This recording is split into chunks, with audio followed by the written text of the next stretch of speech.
Gente, tudo bem? Espero que vocês estejam bem. Antes de iniciar o vídeo, eu gostaria de mandar um abraço aí para minha família, tá bom? De Pernambuco, meus familiares, minhas tias aí que sempre comentam os meus vídeos, tá bom? Então, um grande abraço aí para vocês, para os primos aí também, para as primas. Um grande abraço aí para vocês, tá bom? Hoje eu vou estar falando a atuação do Espírito Santo no plano da redenção, tá bom? Então a lição de número 2 vai estar falando da atuação do Espírito Santo, né, em nossas vidas. Redenção é pagar o preço, certo? É pagar uma dívida, enfim. Então é o Espírito Santo, né? Ele nos redime, né? Ele nos ajuda, nos orienta. Então a verdade prática está assim, olha.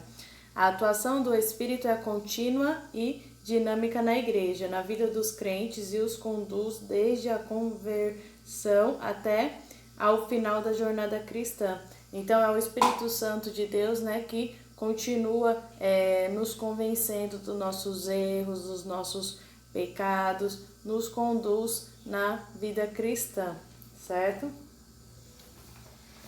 Então vamos lá. Na lição, o comentário está falando assim que para ensinar, né, a pessoa o ensino sobre o Espírito Santo como promessa nas Escrituras. Destacar o Espírito Santo como consolador e ensinador.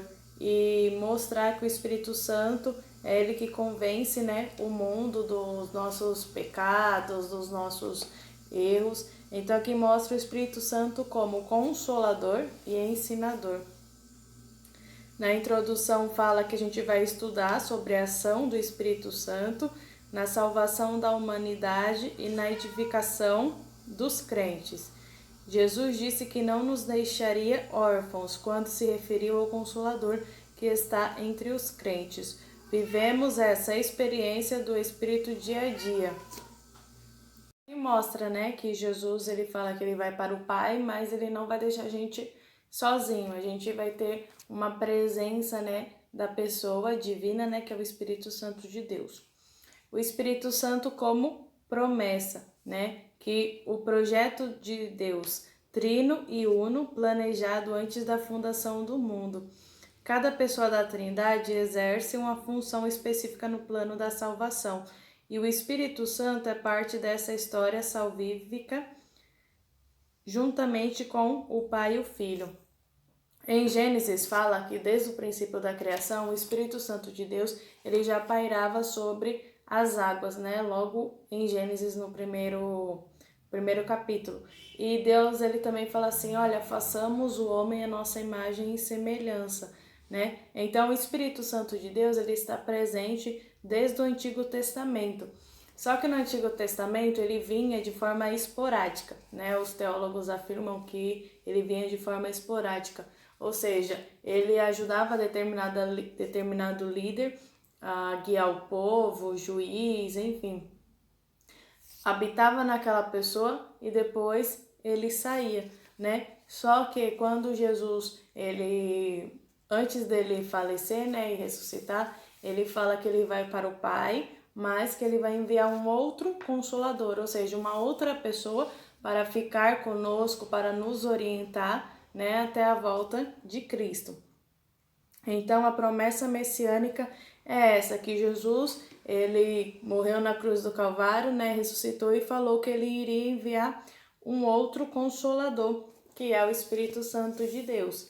Então aqui na lição está falando que desde a antiga aliança, o Espírito Santo ele capacitava as pessoas para obras específicas, como a de profeta, liderança, profecias, revelações e milagres, e também aptidões individuais artísticas e habilidades para liderança militar e política. Então, o Espírito Santo, desde o Antigo Testamento, na Antiga Aliança, ele já usava as pessoas, né, para determinadas funções. Como a gente vê na lição de número 1, né, o Espírito Santo de Deus, ele tem vontade, né, e ele nos capacita, cada um segundo a sua vontade. A promessa do Consolador. Aqui vai estar falando quando Jesus ele fala que vai para o Pai, mas ele iria enviar um outro Consolador. E aqui na lição fala que os discípulos eles não estavam preparados totalmente para ouvir as mensagens que Jesus ensinava, as parábolas. Então eles não poderiam suportar a mensagem sem a ação do Espírito Santo de Deus. E o Espírito Santo de Deus ele só iria vir para habitar em nossas vidas só depois que Jesus fosse para o Pai. Aqui está falando, que o termo grego parakletos vem da preposição para, ao lado de, próximo, e do verbo kaleo, que significa chamar, convocar, de modo que essa palavra significa que o Espírito Santo ele é o nosso defensor, o nosso advogado, o nosso intercessor, auxiliador, ajudador. Ou seja, ele é alguém que está para nos ajudar na nossa vida aqui na Terra, nos orientar, nos ensinar, consolar. É ele que está ao nosso lado para nos ajudar.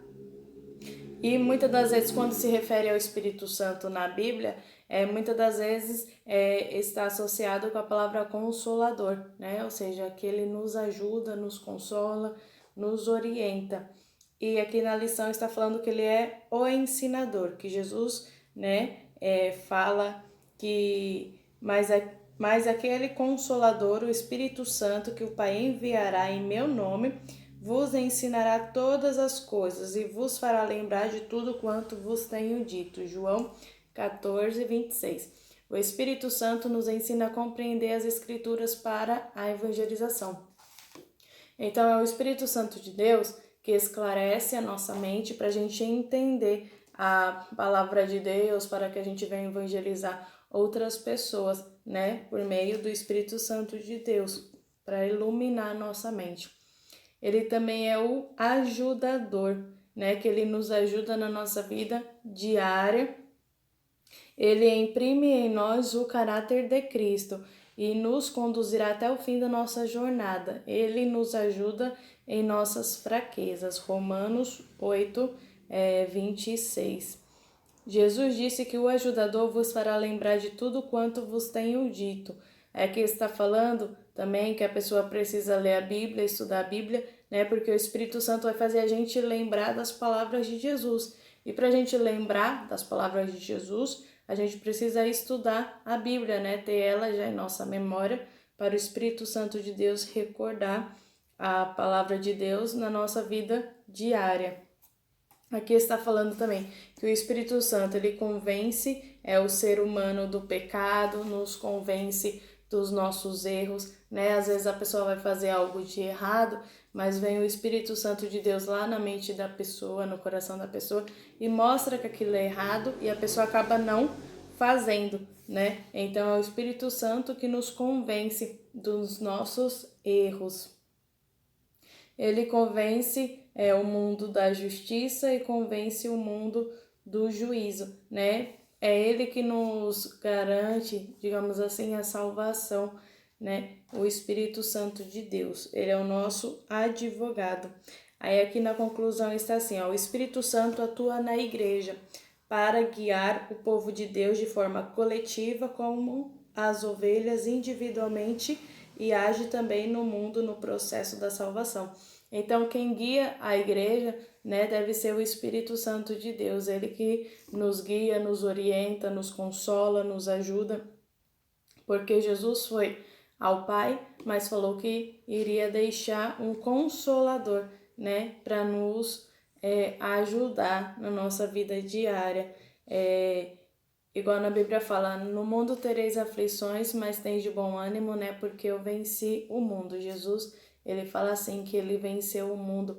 Então, a gente só consegue vencer as dificuldades da vida tendo fé em Deus, com a ajuda do Espírito Santo de Deus, porque é ele que nos dá a alegria, é ele que renova as nossas forças, é ele que nos ajuda em nossas fraquezas, é ele que se apresenta diante de Deus com gemidos inexprimíveis. Então, tudo isso é a função, é a atuação do Espírito Santo na nossa vida, né? No plano de redenção, no plano de salvação, tá bom? Então, gente, fica aí com Deus, vamos para a escola dominical, aprender as lições bíblicas. Está de uma forma bem resumida, tá bom? Por conta do meu celular, da memória do meu celular. Mas vamos estudar aí a palavra de Deus, tá bom? Fiquem com Deus, tchau. Até a próxima aula. E estudem aí na igreja de vocês, né? Participem das escolas bíblicas, né? Que é ensinado da palavra de Deus, tá bom? Tchau, gente.